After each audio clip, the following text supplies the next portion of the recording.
I've got tech trinkets for your eyes, ears, and other senses in this episode of the Gadget Grab Bag, but let's be honest, you're mostly here for the dancing droid, aren't you?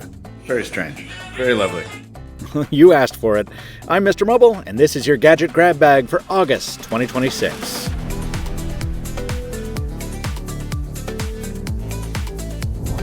Yeah, who needs a flippin' folding phone when you've got a robot phone? Honor is back to its old tricks with this thick slice of AI insanity, but that's not immediately apparent because at its core, this is a pretty typical flagship. A 6.3-inch Snapdragon-powered handheld powered by a big ol' 7,000-plus mAh battery crammed into a striking metal and fiberglass enclosure, tainted, as usual, by Honor's typically derivative Apple-aping Android skin. But this phone finds its flow when you go under this hatch to reveal the so-called robot that gives it its name. Actually, a 200-megapixel camera mounted on a gimbal with 4 degrees of freedom thanks to 3 of these 2.6-gram motors. Toss it all onto this Canadarm-looking proboscis, and you end up with the second Android I've ever seen that's capable of dancing. This is a very complex set of variables to coordinate, Doctor. Yeah, you're gonna see a lot of this, because it gets the clicks, and the views, and the uncomfortable chuckles. Okay, that's terrifying. Never do that again. And look, Honor may well be trying to make this robot companion actually happen, but I think the majority of people who consider buying this will be travel vloggers and other creators. People who carry both a phone and a gimbaled action camera and who want to combine them. I think there is actually a small market there, and whether that's actually tenable will depend on Honor delivering excellent video quality. And the company has partnered with cinema legend Arri to do just that. This is a color science play, similar to what we've seen from Oppo and Hasselblad, Xiaomi and Leica, etc. You get the option to shoot in log C3 format, you can apply various LUTs and looks on device, and it all goes through an imaging pipeline built around Honor's own custom ISP. And if you're not planning on doing Olatunde barrel rolls or swooping crane shots, you can leave the gimbal stowed. The main camera is still perfectly happy to capture snaps and clips from behind its transparent cover. The robot phone is currently exclusive to China, which makes strategic sense, but I find myself hoping it finds a wider release. And not just because I want to review it, but because it reminds me of those heady days of the mid-aughts, when brands were still routinely going nutso with their designs, often to accommodate crazy cameras just like this. When phones were fun. He said it. He said the thing. Hey, speaking of cameras, technology is mostly a game of newer equals better. But even though I first covered a product like this 11 years ago, back in my pocket nowadays, when I was offered the chance to test a modern mobile IR camera, I jumped at it. Oh, creepy. Because as you know, if you've watched prior episodes in this series, I have always loved tools that make my phone act more like a tricorder from the 24th century. This is the TC002C Duo from TOPDON. Duo because it works with iOS and Android, I guess, and TOPDON because its top executives are both named Mike and Chad. But that's not important right now. What matters is that this is a USB-C dongle that turns your phone, tablet, or Windows PC into a thermal camera. Download the app, plug it in, convince it that it's actually connected, calibrate it for accuracy, and finally, boom! The ho-hum rainbow spectrum visible to the human eye is replaced by the hidden tapestry of infrared. From -4 to over 1,000 degrees Fahrenheit, you can measure the temperature of almost anything just by pointing your phone at it. The resolution is low, but with some upscaling you can see things fairly clearly.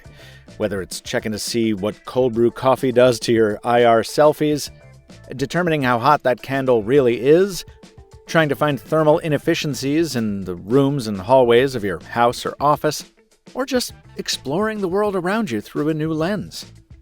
I especially enjoyed using it with the Galaxy Flip 8, since it was possible to close the phone and run the app on the cover screen, which just makes for a more compact package. Of course, there are the usual drawbacks. This being 2026, the app features an AI assistant, which I was unwilling to pay for, and there are a few formatting and translation errors that give the software a somewhat dated appearance. I'll also admit to a bit of sticker shock when I first looked up the price on TOPDON's website, but when I cross-shopped the competition, I found that these are fairly pricey accessories on the whole. Oh, fun fact, Seek Thermal, the company I covered back in 2015, is still around, and its Nano Edition looks positively tiny compared to the Duo here. Though it's possible the TOPDON has more features or better performance. Remember, this isn't a full review. In any case, after listing all of its practical capabilities and real-world uses, the company calls this a great gadget for exceptional fun. And I'm happy to be able to confirm that much, at least. Fun. Ooh, science. You know what else is fun? Gaming. Shall we play a game? If you hadn't noticed, I've become enamored of Metalstorm. No, they're not a sponsor. I've just always loved flight simulators. And the crappy Loot Crate grind aside, I've found Metalstorm to be the best combat sim on Android. Trouble is, I've always played it on a touchscreen, and tapping these virtual targets will never have the satisfaction or consistency of clicking actual buttons. I feel like I've said this before. Tactile feedback makes this a delightful pocket console. Enter the Vagabond, a game controller for smartphones sent over to me by ELO Gaming. Same deal here as with the thermal camera. This is neither a new product nor a new category. But it's been a while since I dipped my toes into this segment at all, so I thought, why not feature it? And boy, am I glad I did. Now, I did have some setup hurdles. On the Motorola Razr Fold, Metalstorm didn't detect the controller right away, even though I had set it up with the ELO app. I had to restart the phone and reconnect the Vagabond while holding A, and then the game finally realized it was there. A few key bindings later, I was turning and burning. Oh, now I'm unstoppable. Hard times for everybody who ain't me. Okay. Oh, no. Hey, you gotta play this game, bro. Beyond just enjoying having tactile controls back, I like that the Vagabond fits every type of phone, including every foldable I threw at it, in every mode I tested them in. Credit to my videographer and editor Hayato for suggesting I test the Razr Ultra to see if the cover screen played nice with the Vagabond, and yep. Hayato, this was the best idea ever. Dun, dun, dun, dun, dun, dun, dun. Star Power, what's up? It was the same configuration situation here. At first, the bindings were a little wonky, but once I told NES.emu to auto-detect the gamepad, everything just worked. You know what ran perfectly right after download? Doom, of course. You ain't gonna surprise me. I've been playing this since before you were born. Yes! Is there stuff I'd change here? For sure. The sticks are great, and I love the LED rings, but the D-pad is a little mushy. And overall, the build quality feels a little on the chintzy side. Compared to the Xbox controllers I'm used to, the hand feel and mechanical action aren't quite as robust. But its lightweight does make the Vagabond great for travel, and it adds so much to the gaming experience that if I didn't own a Nintendo Switch, I could absolutely see adding this to my Gadget Go bag for long trips. And this month's final product is a throwback. I don't even know why I bought these headphones. Maybe I saw my buddy David Amell wearing them, or I got an Instagram ad or something. But when I first laid eyes on them, they reminded me of a pair of headphones my dad once had. And it turns out that similarity was no illusion. The KOSS PortaPro Wireless is in fact a straight-up reboot of the original PortaPro from 1984. But to be honest, I was a little disappointed when I first got them. When the package was so small, I thought it was a mistake before I opened it to find the branded box. And the headphones themselves felt hollow, extremely lightweight, and frankly a little cheap.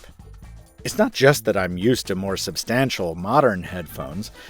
A close look at the seams reveals tolerances aren't as tight as they could be. The buttons don't have any authority or weight to them. And it's hard to describe, but My fingers can already feel the dust into which the cushion foam is likely to crumble in a few years. But then I found a video documenting how these headphones came to be. KOSS took a 40-year-old wired headphone design and completely re-engineered the internals to accommodate not just Bluetooth, but also a battery rated for just as long as the bigger, heavier competition. KOSS also didn't want to run a wire between the left and right channels, so it found a way to use the steel headband itself as a conduit for that audio data. That's incredible attention to detail and dedication to design. And further, KOSS really seems to care about how its products are received. And I also think it's pretty cool that the company remains under the control of the same Milwaukee family that originally founded it in 1953. In terms of the sound, well, it helps that I'm not an audiophile, but I have no problems. And even the more musically inclined Hayato remarked at the solid bass response. The only complaints I will lodge here are the lack of noise canceling, which isn't the point of this product anyway, and the microphone quality on phone calls. Callers consistently said they preferred my voice on the Samsung Flip 8 or the Galaxy Buds 4 Pro. It's tough to overstate how light these are, man. I don't feel them at all in my bag, and if space is tight, they can collapse down into a little hockey puck for travel. That case comes in the box, along with the 3.5 to USB cable if you want to go wired. And despite my build quality complaints, I think $99 is a pretty fair price for all this, even if it is more about the retro look and feel than a fully fleshed out feature set. I mean, let's be honest, I've always been more of a form over function guy anyway. Thanks for watching this episode of the Gadget Grab Bag, folks. It was produced with a mix of retail products purchased by Mr. Mobile and review samples on loan from their respective manufacturers. But as always, none of those companies were given copy approval rights or in fact any editorial input or preview of this coverage. If you enjoy this format, good news. There are 3 more episodes in this series so far. Check them out on the channel and subscribe to Mr. Mobile so you don't miss the next review coming soon. Until next time, from Michael Fisher, Captain Two Phones on the feeds, thanks for watching. And stay mobile, my friends.